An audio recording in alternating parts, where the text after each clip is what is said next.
Annenberg Media. The National Endowment for the Humanities and the National Science Foundation.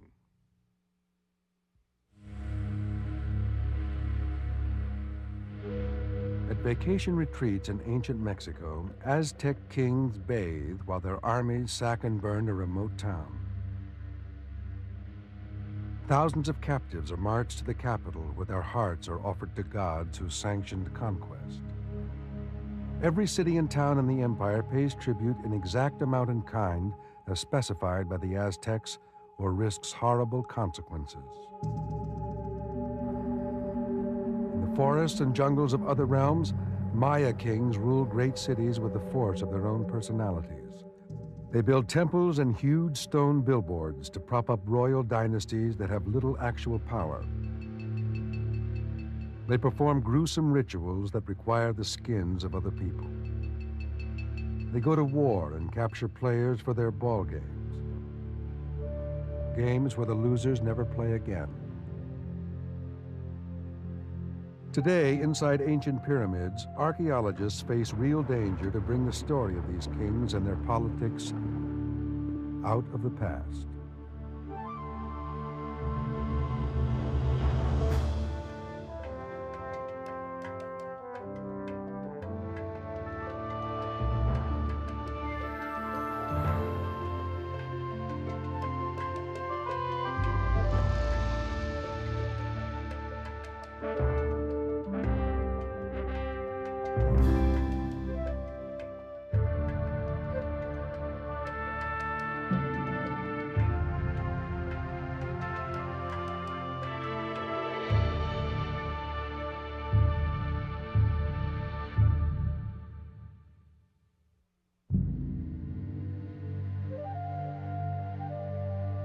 Before the arrival of Europeans, two extraordinary civilizations flourished in Mesoamerica.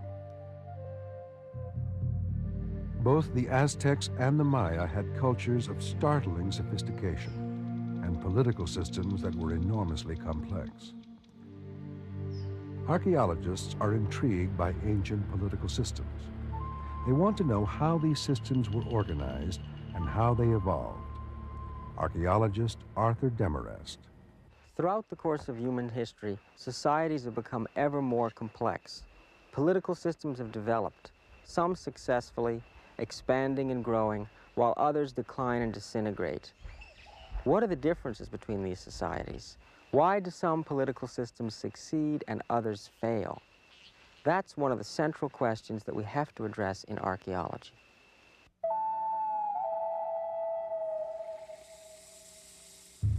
The Aztec political system was one of the great success stories of all pre-industrial societies. They created a rich and powerful empire that dominated millions of people. They lived in the Valley of Mexico, in the area that is now Mexico City. Before coming to power, the Aztecs were just one of a number of small city-states located in the region. Archaeologist William Sanders. Between 1200 AD and 1428, the area was occupied by 40 competing states. Occasionally, one of these states would conquer some of the others and form a small empire for 1 or 2 generations, but then it would collapse again. In 1428, however, things changed dramatically. 3 of these states overthrow their lord, form a military alliance, and embark on a career of conquest that is to carry them over all of Mesoamerica. Within less than a century, the Aztecs had conquered hundreds of formerly independent states, established provincial capitals, and controlled a population of 5 to 6 million people. The center of the Aztec Empire was the city of Tenochtitlan, an island in the middle of an extensive lake system.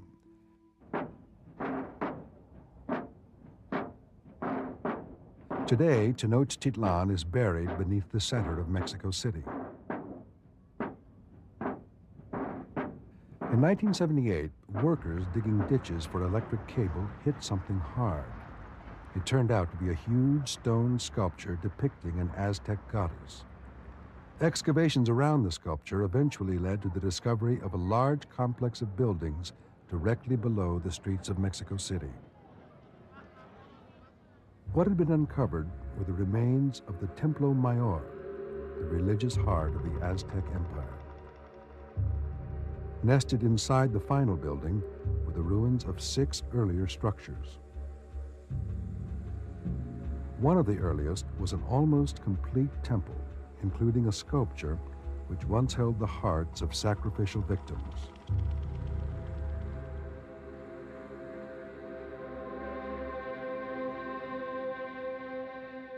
The main structure was an enormous pyramid with 2 temples at the top, one built to the Aztec god of water, the other to the god of war. These 2 deities had special significance for the Aztecs. Mexican archaeologist Eduardo Matos. Estos dos elementos, el agua y la guerra, eran el fundamento del imperio. These 2 elements, water and war, were the basis of the empire, what sustained the Aztecs, one fundamentally and the other economically.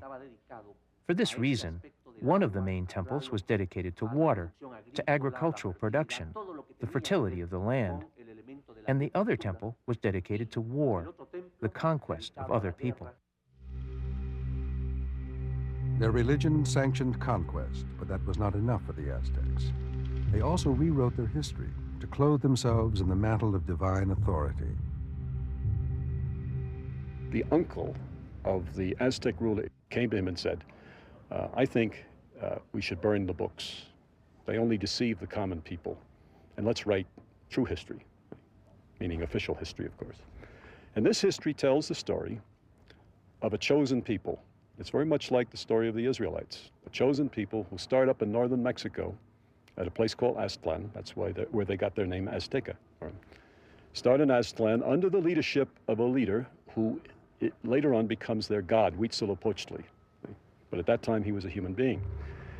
He tries to tell them to keep going, keep going. They haven't reached the promised land yet. Finally, they arrive in the Valley of Mexico, and on an island in the lake, they see an eagle land with a serpent in its claws on a nopal cactus. And Huitzilopochtli says, that's the place that you're destined to form your great kingdom. And you are going to be the sun god's chosen people, and your mission in life is to go out and capture enemy warriors and sacrifice their hearts to sustain the sun. The Aztecs followed Huitzilopochtli's instructions to the letter and carried out human sacrifice on a scale without precedent. Each year, thousands of people would be led up the steps of the Templo Mayor to have their hearts cut from their bodies with knives made of volcanic glass. Without human sacrifices, the Aztecs believed the gods would die and the world would end. But this religious belief also served the interest of the state. It sanctioned a mission of conquest. It mandated war. Cultural anthropologist Ross Hassig. When the Aztecs decided to go to war, this was a decision that was reached by the king in consultation with his counselors, including the major military leaders. Once they made the decision, this was announced to the populace in the main squares, and an army was recruited. It usually took 5 to 8 days to gather the men, and the men were retrained and the weapons were issued from the central armories, and supplies were gathered. Now, how many men were gathered depended upon the threat. If the Aztecs felt that it was really a minor thing, then only a small force would be sent. The bigger the threat, the larger the army. The Aztecs could assemble an army larger than anyone else, so they usually won their battles. They conquered this town, Malinalco, in 1476. But a large army was not their only advantage. The Aztecs also developed several unique administrative and political techniques to expand and control their empire. One technique was to erect fortifications and maintain garrisons at critical points within and along the border of the empire. Malinalco was one of those garrison towns. Here, troops were quartered so they could respond quickly to any threat in the neighborhood. But the Aztecs were also able to expand the empire without resorting to brute force. When the Aztecs won a battle, they sent messengers back to the capital with this information, and of course this would be spread to all the towns along the route. Then when the Aztec army would march back, they very often would go through areas in which there were still independent towns. Now, if you were the king of a town of, say, 5,000, and the Aztecs wheeled up to your door with an army of 20,000 battle-hardened, immediately successful veterans, bringing with them the booty of a sacked town and perhaps hundreds of captives for sacrifice, the prudent king is likely to accede to the Aztec demands that they become members of the empire. Becoming members of the empire boiled down to one essential activity: paying the Aztecs tribute. Tribute was the business of the Aztec Empire, the real purpose behind their warfare and expansion. The Aztecs exacted tribute from everyone, and they did it in several ways. As the empire grew, kings enlarged the great temple at Tenochtitlan, and when they did, rededication ceremonies signaled a time for tribute. Archaeologists discovered caches of tribute buried inside successive versions of the temple. One included these stone soldiers, found leaning against the stairs. Offerings came from all over the Aztec Empire: gold and silver jewelry, jade masks, pottery and sculpture. En las excavaciones del Templo Mayor, encontramos alrededor de The majority of the objects found in the offerings were from areas that were controlled by the Aztecs. One of the offerings that we found in front of the Templo Mayor consisted of skulls of sacrificial victims that had small knives placed in the nose and in the mouth. The Aztecs were not above requiring sacrificial victims as tribute. Sometimes they would even specify that the victims must be the friendly neighbors of the conquered state. They knew this would drive a wedge between their neighbors and discourage them from ganging up on the Aztecs. A stone skull rack was discovered in the plaza of the Templo Mayor. Archaeologists think it was meant to remind people of the actual rack, on which the Aztecs mounted hundreds, sometimes thousands of fresh skulls after each sacrificial ceremony. The skulls were another form of intimidation, intended to keep tribute-paying provinces in line. The National Archives in Mexico City contain a number of tribute documents from the 16th century. Offerings on special occasions were a small part of what conquered states owed the Aztecs.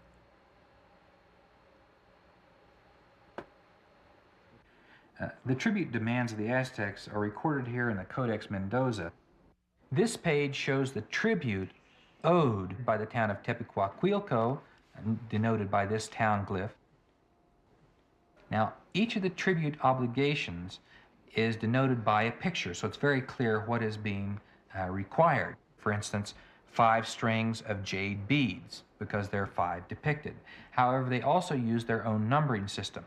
In the case of these copper axes, they use the symbol, a flag, which stands for 20. And in this case, with 5 flags, they're demanding 100 copper axes. Warrior uniforms and shields in amounts of 1 each, and then amounts of 20 each are demanded. This symbol, a feather, represents 400. Now, if they want to modify that, for instance, we have here a colored mantle, and 400 are being demanded, but these are fingers representing 1 each. So they're not demanding 400 here, but in fact 402 cotton mantles. 40 jaguar skins, 1,600 bales of raw cotton, 80 bird skins, 1 bin of corn, and 1 bin of the grain chia, 8,000 containers of chocolate.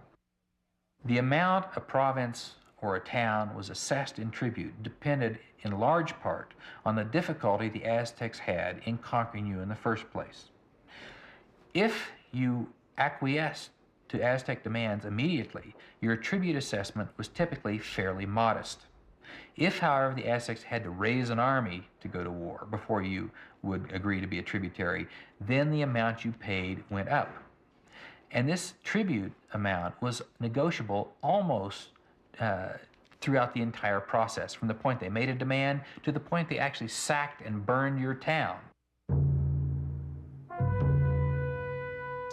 Most of the tribute the Aztecs demanded had to be delivered to Tenochtitlan, where the kings kept some and redistributed the rest. The tribute system gave the king enormous power, which he could use to mount new campaigns of conquest or to reward successful warriors and loyal subjects. Or the king could use the tribute in the form of labor for his own pleasure. In the middle of the 15th century, this mountain served as a retreat for the king Netzahualcoyotl. Here he enjoyed more than 400 acres of terraced gardens, still cultivated today by Aztec descendants. High above the valley, the king could take in the view from several royal baths, one of which was carved right into the hillside. The baths were continuously filled and the gardens irrigated by a series of aqueducts that carried the water more than 8 miles from a mountain spring.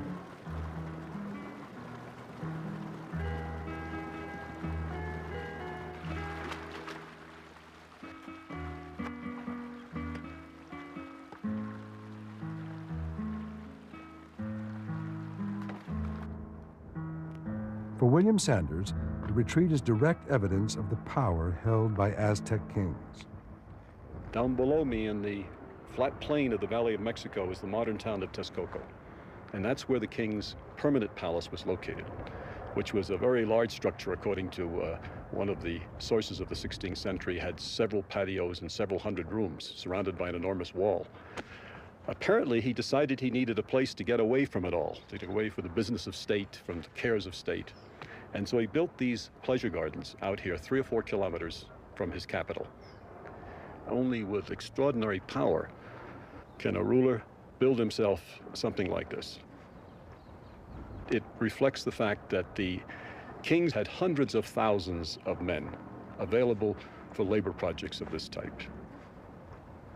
It's perhaps one of the best indicators of political power that we have for the Aztec period. The builder of the gardens, Netzahualcoyotl, was one of the most famous kings in Mexican history. He was an accomplished warrior, but he was also a man of letters who maintained a large library. He supported astronomers and scholars and was a patron of the arts. It is said he had concert halls in his palace where singers and actors performed. He was a great philosopher and poet himself. There's one poem that I remember in part. All the earth is a grave, and naught escapes it. Nothing is so perfect that it does not fall and disappear. The great rivers start from their joyous beginnings and never return. But it was war, not poetry, that kept the tribute flowing to Tenochtitlan. And so the Aztecs realized they must have a leader who was primarily an effective warrior. The common tradition of royal succession throughout Mesoamerica was from king to his oldest son. But the Aztecs changed that. But the point is that in order to be successful, they had to have a king who was an active warrior. They could not have a boy 8 or 10 years old ascend to the throne just because of some rule of primogeniture.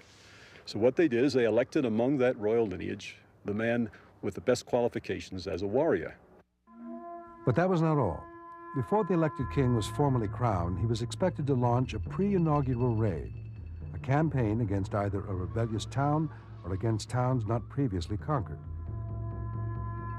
The raid would show that the man elected was, in fact, a competent military leader. This altar celebrates 11 conquests by the great Aztec king Moctezuma I.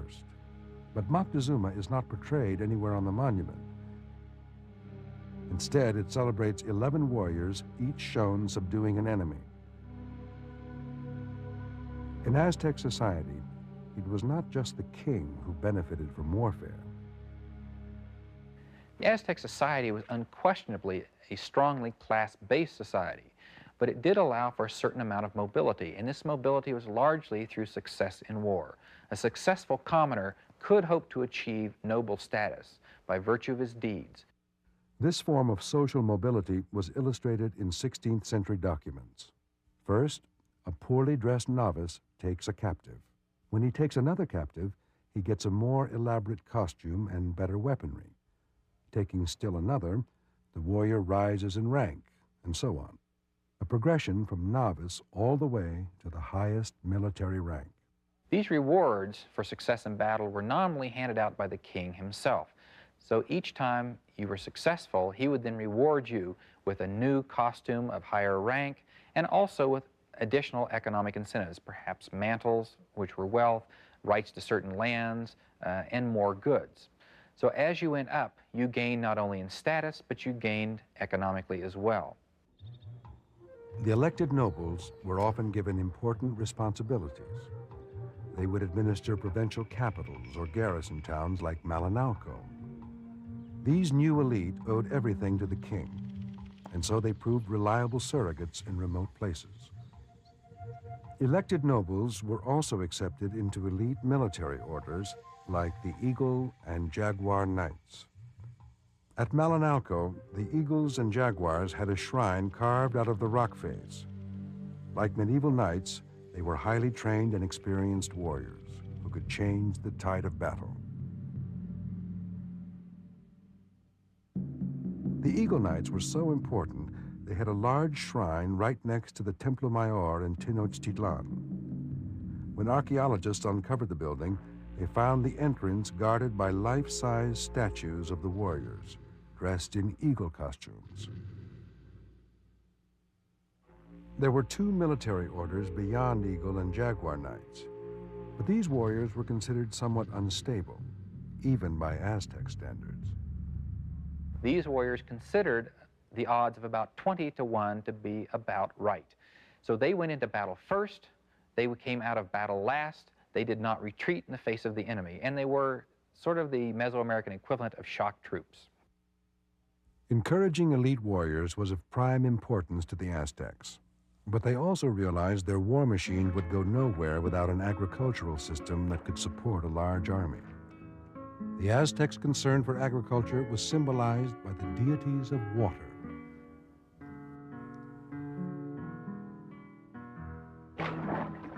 Although land for agriculture on the island of Tenochtitlan was limited, there were thousands of acres of swamp bordering their lake. With a massive state-supported engineering project, they turned the swamps into a unique and highly productive form of agriculture called the floating garden, or chinampas.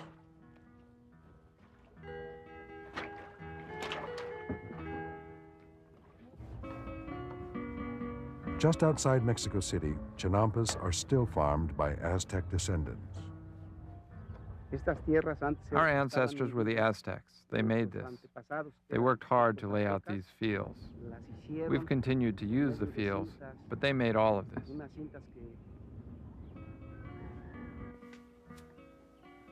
The Aztecs reclaimed the swampland by digging drainage canals and building up plots of land from weeds and mud.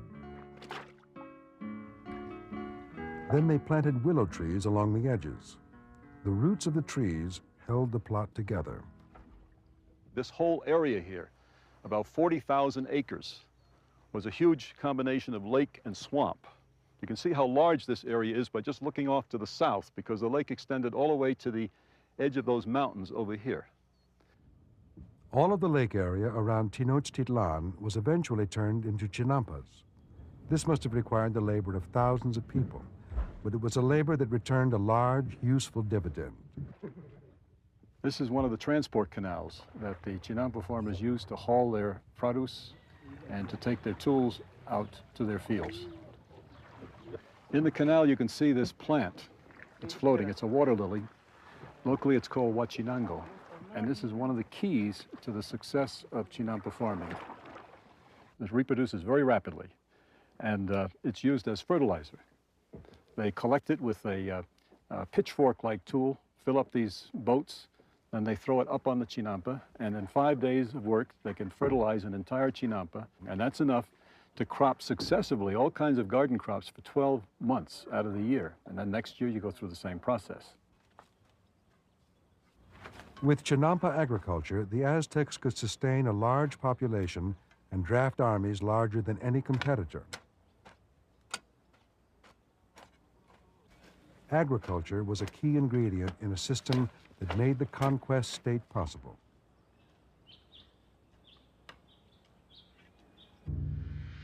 By the turn of the 16th century, the Aztec Empire was a well-oiled machine that appeared unstoppable.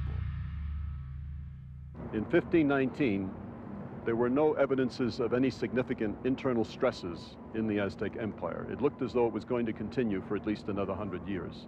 In fact, they had contacted the Highland Maya as far away as Guatemala, had received token tribute from the king of the Quiché, which always signaled the beginning of an expansion of the Aztecs into a new area. But then in 1519, Hernan Cortez arrives. The warriors of the sun god confront the soldiers of the cross. The empire collapses within 2 years, and Mesoamerican civilization comes to an end.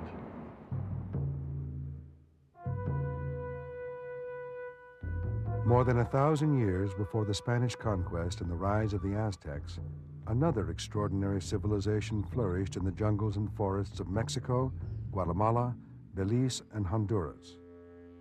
They were the Maya. The similar layout of the Maya cities, the style of architecture and sculpture, and the shared writing system led early archaeologists to assume the Maya had formed a great empire, like that of the Aztecs. But that assumption soon evaporated, as later archaeologists began uncovering details of Maya political systems. One city that has received extensive attention is Copan, located on the western edge of Honduras. It was once believed the Maya were led by astronomer priests who divided their time between ritual and plotting the stars. The 16 figures around this altar were thought to represent astronomers from various cities in the Maya realm. It was believed that they were here in Copan to adjust errors in the Maya calendar. But once scholars began translating Maya writing, they soon discovered the monument was erected by the 16th king of Copan. It had nothing to do with the stars. Archaeologist William Fash. The point of this monument is to show that the 16th ruler derives his right to power from his descent from each and every one of these illustrious ancestors. In fact, what he's showing you here is that he's receiving the baton of office, the right to rule, from the very first ancestor, from the founder of the Copan dynasty. Archaeologists now believe that each city across the Maya realm was ruled by its own king.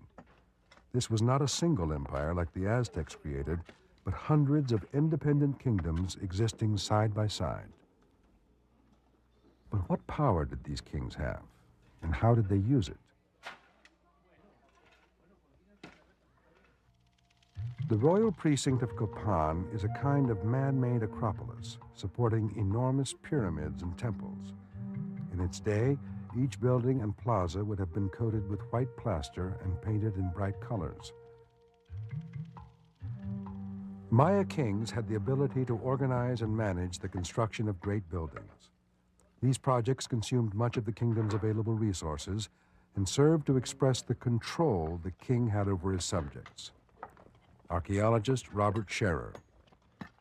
Obviously, these buildings were not built by the kings or even the members of the elite, although we can expect that there were architects and craftsmen who were members of the elite class who planned these and may have done some of the detailed work to decorate these.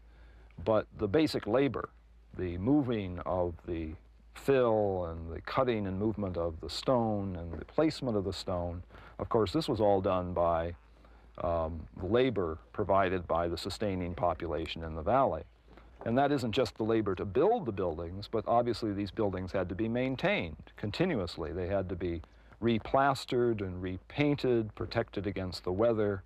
So this was an ongoing and continual process of a constant investment of considerable labor in this complex.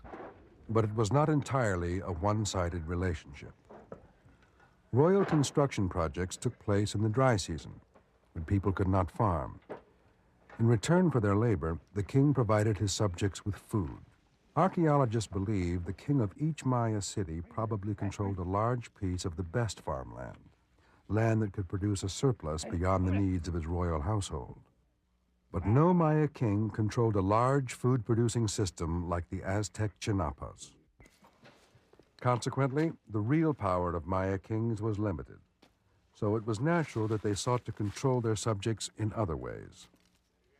One of those ways is being explored by Honduran archaeologist Ricardo Argurcia. Argurcia is tunneling in the ruins of a huge pyramid built by the last king of Copan. He believes the pyramid may contain a more complete building of an earlier king.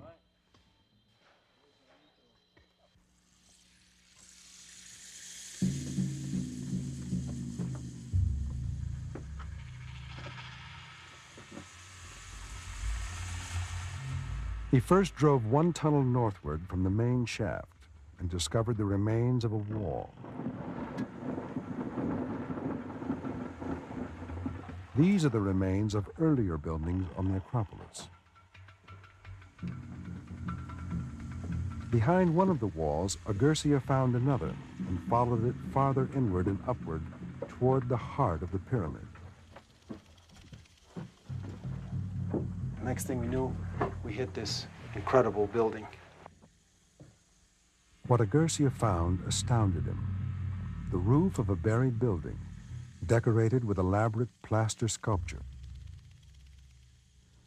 But before he can interpret the imagery, he must first deal with more urgent problems. We have a number of problems with dealing with this. One is the working conditions, because the air is so thin and tight in here that I'd like to come in with tunneling from the exterior so we can get better ventilation and be able to work at greater ease the heat and get us more oxygen. The other thing is that we're so close up to this giant mass that it's hard to interpret it. It's hard to get a feel for the message on it.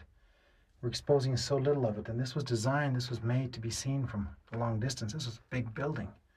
We're talking something that's probably went up as high as 4 or 5 stories on a modern building.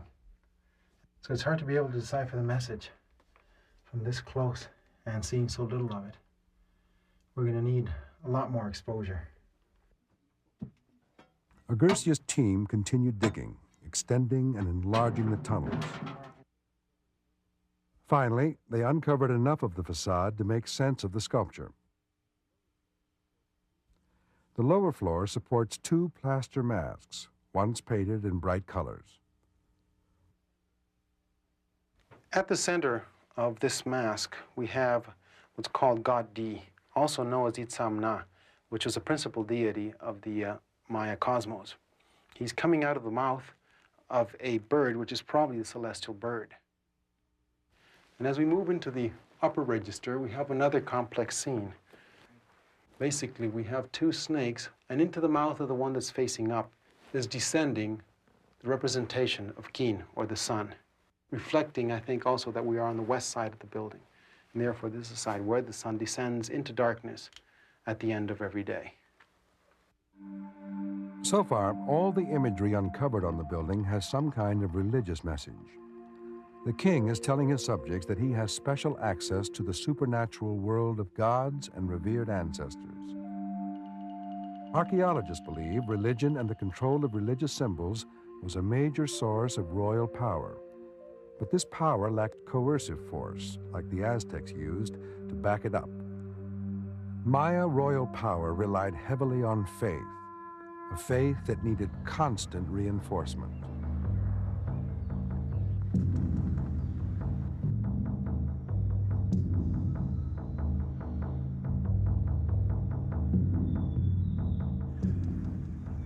One way in which Maya kings reinforced their connection with the gods was through ritual performance.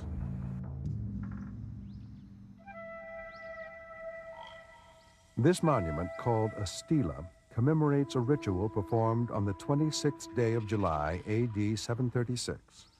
On that day, the king of Copan dressed in a skin that was flayed or removed from another human being. William Fash. We see him dressed in the flayed skin of a captive that he has sacrificed on this occasion, in a symbolic reference to the fact that every rainy season, when the earth turns green again, it also acquires a new skin of vegetation. Managing and manipulating symbols was of major importance to Maya kings. It was a way to enhance their prestige and to create an image of power. Every activity, every venue in the city had its symbolic component, even the games played in the ball court. Almost all Maya cities had at least one ball court. Copan had two.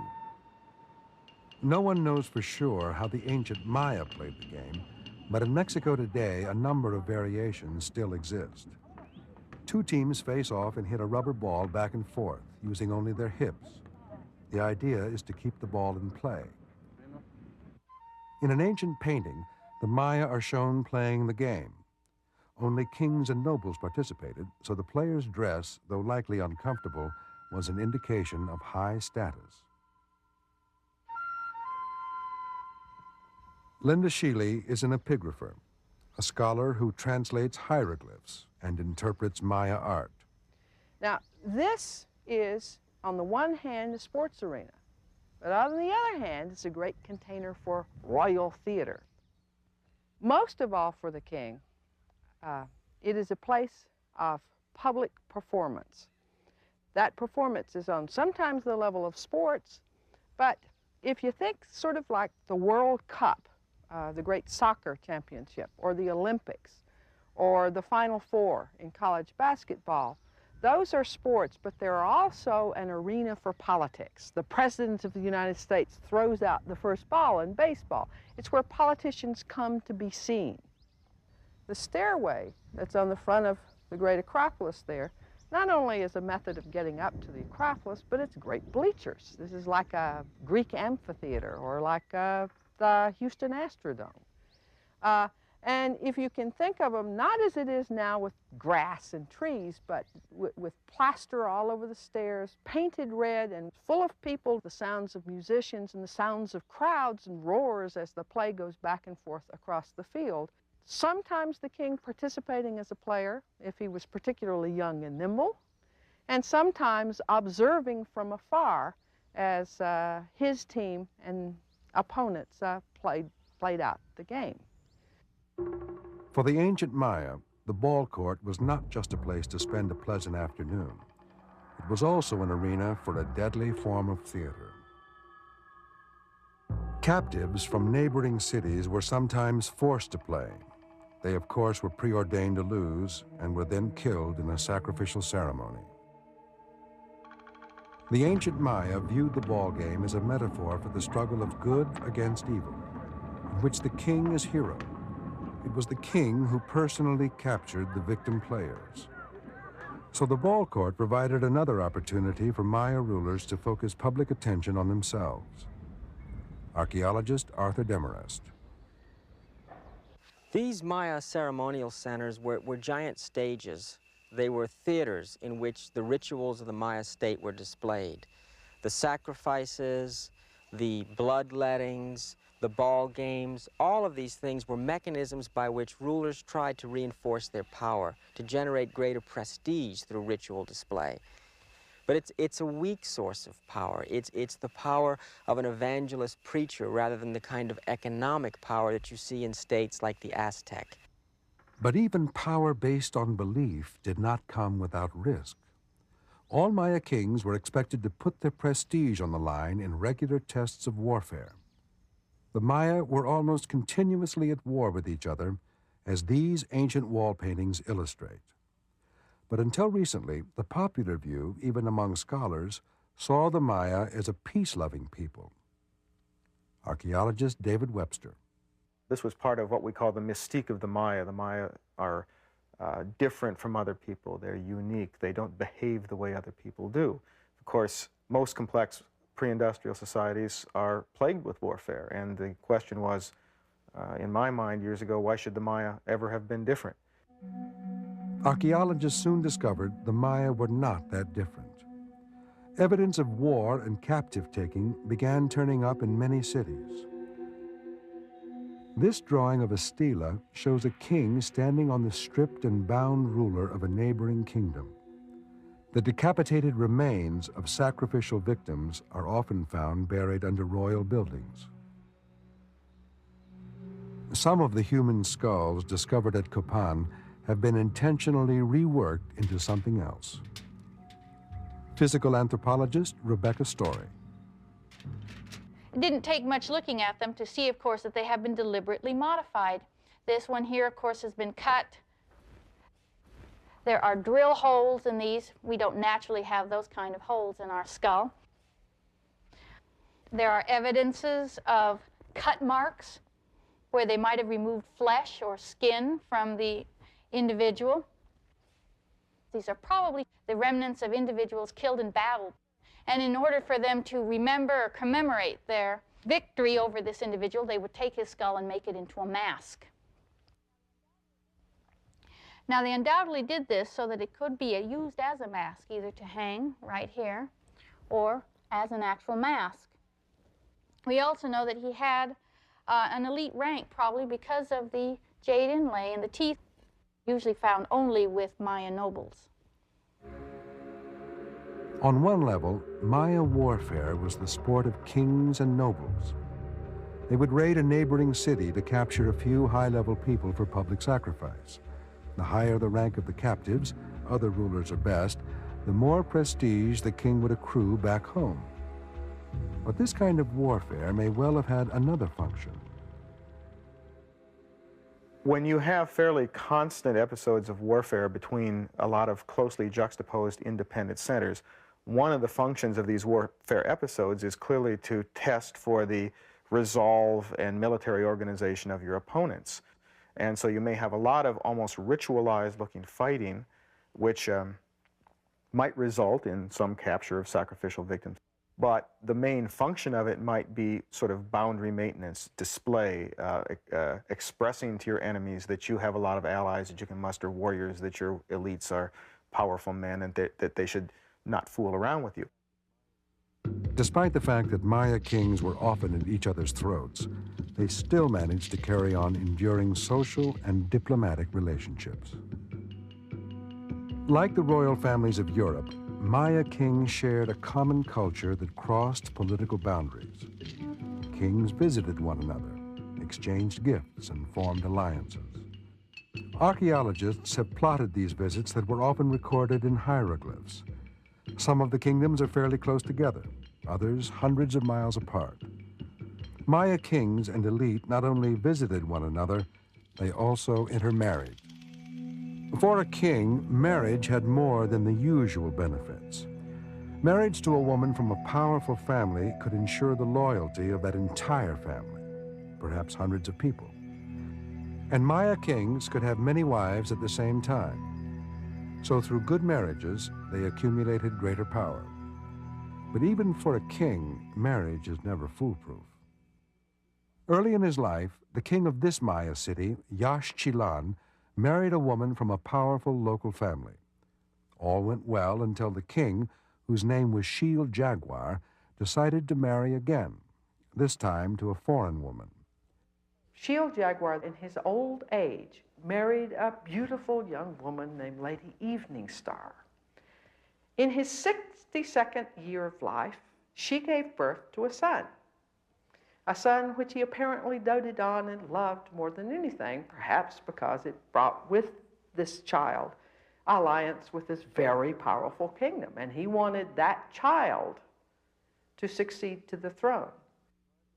Shield Jaguar tried to lend prestige to his favorite son by erecting stela on which both are shown performing important rituals. He wanted that son of his late years to be his heir. But the woman of his early years had vested interest in having one of her own children become king. After the old king died, his favorite son was forced to spend nearly 10 years warring with the supporters of his stepmother before he could finally take the throne. Unlike Aztec rulers, Maya kings spent much time in warfare that benefited only themselves and perhaps a small group of nobles. Because their roles often lacked strong utilitarian functions, Maya kings were not indispensable. This is illustrated by a shocking event which occurred to one of the great kings of Copan. Archaeologists called him 18 Rabbit, which is simply the literal translation of his name glyph. The glyph shows the Maya symbols for the number 18, along with the stylized picture of a rabbit. 18 Rabbit was one of the most media-conscious of Maya kings. His likeness is carved into almost every stela in Copan's Great Plaza, which he also built. Each stela shows the king in the guise of a different Maya god. The hieroglyphs on the back and side describe the ritual he is shown performing. He is the same king who performed the flayed skin ritual. Less than a year after that ritual, 18 Rabbit traveled to the small Maya kingdom of Quirigua, some 50 miles from Copan. Some think he went to Quirigua on a raid to capture sacrificial victims, but something goes wrong. The king of Quirigua, one Kawak Sky, erects a giant stela, claiming to have performed the axe event on the king of Copan. 18 Rabbit is captured by Kawak Sky, who sacrifices him in 738 and then never ceases to brag about it afterwards. All of his monuments, which become much larger and more grandiose, even though his political system is a fairly small one, mention the fact that he captured the glorious king of Copan, 18 Rabbit. By erecting stelae, Kawak Sky capitalizes on the sacrifice. His prestige increases, and his tiny kingdom grows, but he does not take over Copan. He simply does not have the manpower to conquer the larger kingdom. At Copan, not much happens. Life for most people goes on as before. A new king is installed, but he keeps a low profile. He erects no temples or stelae. But archaeologists imagine that behind the scenes, the royal family is busy trying to figure out how to restore their lost prestige. They settle on an imaginative scheme, a media campaign, and a grand building project. The building is a pyramid with a magnificent stairway. The steps are inscribed with hieroglyphics, 1,300 in all, making this the longest carved text in the New World. When earlier expeditions came to Copan, they found the hieroglyphic stairway fallen into a jumble.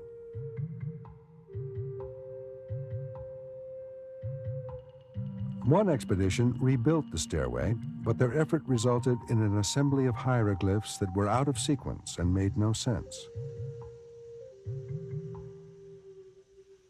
Artist Barbara Fash has been drawing each glyph on the stairway in an effort to reassemble them in correct order. We've been doing this now for over the past 10 years, recording what's left of the hieroglyphic stairway. As you can see, it's deteriorating very rapidly, and we're losing very important information.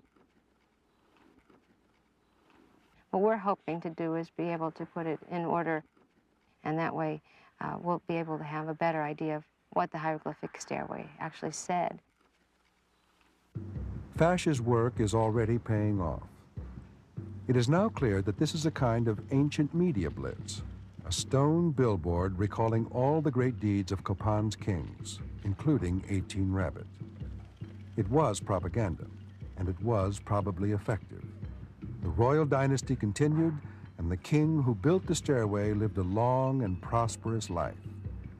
But to William Fash, the king is trying to compensate for a serious problem. The mere fact that he would have to go to such enormous lengths and produce this grandiose statement just to regain the confidence of his people, to me does not show strength in the system. To me, it indicates a fatal flaw. If you put all of your eggs in the basket of the king, and you depend on him, and you depend on his charismatic rulership, you depend on his prowess as a warrior, and then, you know, he fails you in a dramatic sort of way, as the 13th ruler apparently did, then you've got a real serious problem, not just with that ruler, but with the system in general. The problem was a political system heavily dependent on leaders who, for the most part, had little to offer beyond ritual, image, and propaganda. But there were exceptions.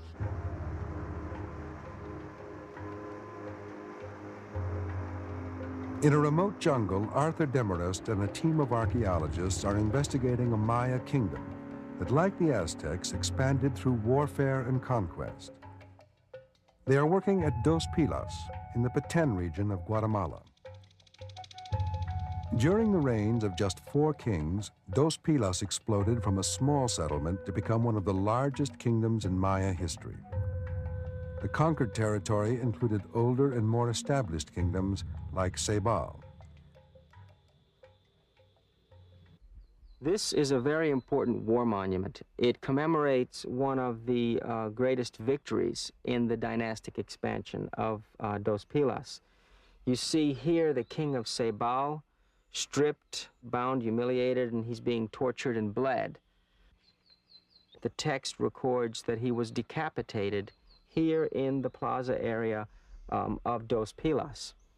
And standing on him, the king of Dos Pilas, symbolizing the conquest by Dos Pilas of this very important city in the Pasión River Valley.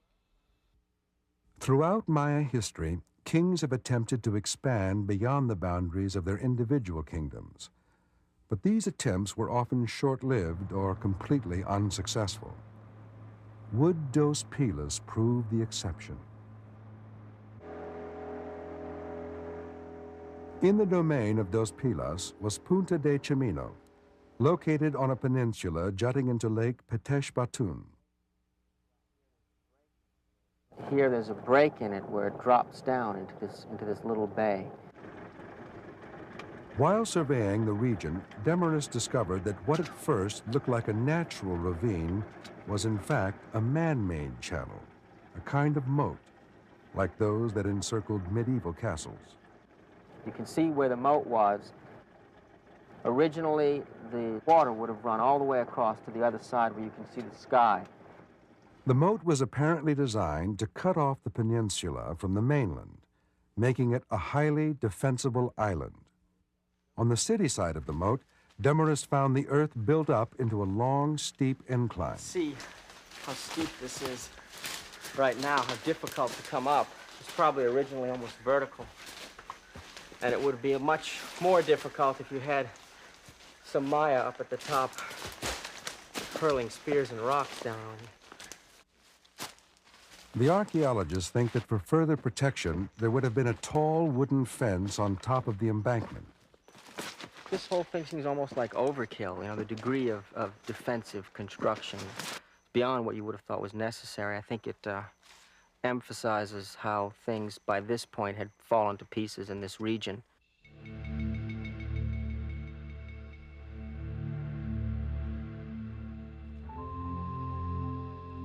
Demarest believes the moat and fortifications are evidence that the Dos Pilas Empire was coming apart at the seams.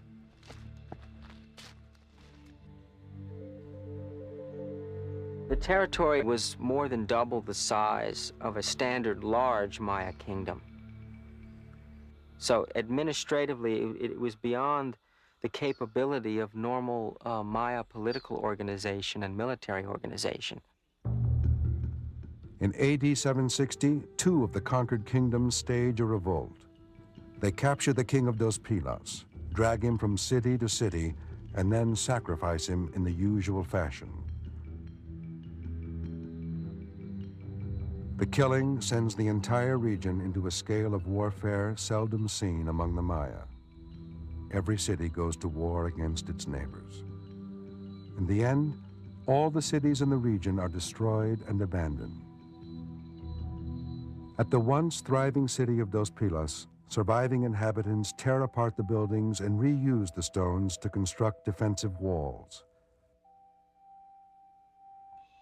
But these efforts are in vain. The city would be destroyed and disappear into the jungle. In some ways, the expansion of the Dos Pilas kingdom through warfare was a great experiment on the part of the Dos Pilas kings. They attempted to move beyond the normal territory of conquest, but they did so without really changing anything fundamental in Maya political or economic systems. And as a consequence, they failed. The bubble burst very dramatically, and then the fall of the Dos Pilas kingdom was even more rapid than its rise. Even if the Dos Pilas expansion had succeeded, their kingdom would have been tiny compared with the territory conquered by the Aztecs, who controlled an area of some 80,000 square miles. No Maya kingdom expanded beyond a few thousand square miles. But despite their inability to expand, Maya rulers often served well the needs of their individual kingdoms. Their role inspired a universal culture that crossed political boundaries and produced extraordinary works of art, an intricate writing system, and a religious life of immense complexity.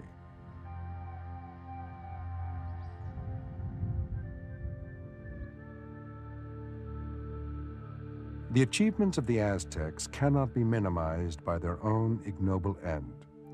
They were the only people in Mesoamerica able to support a population large enough to overcome their own oppressors and assemble a great empire. They were brutal warriors, but their reliance on the perception of power and their political and social flexibility foreshadowed societies of today.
Annenberg Media.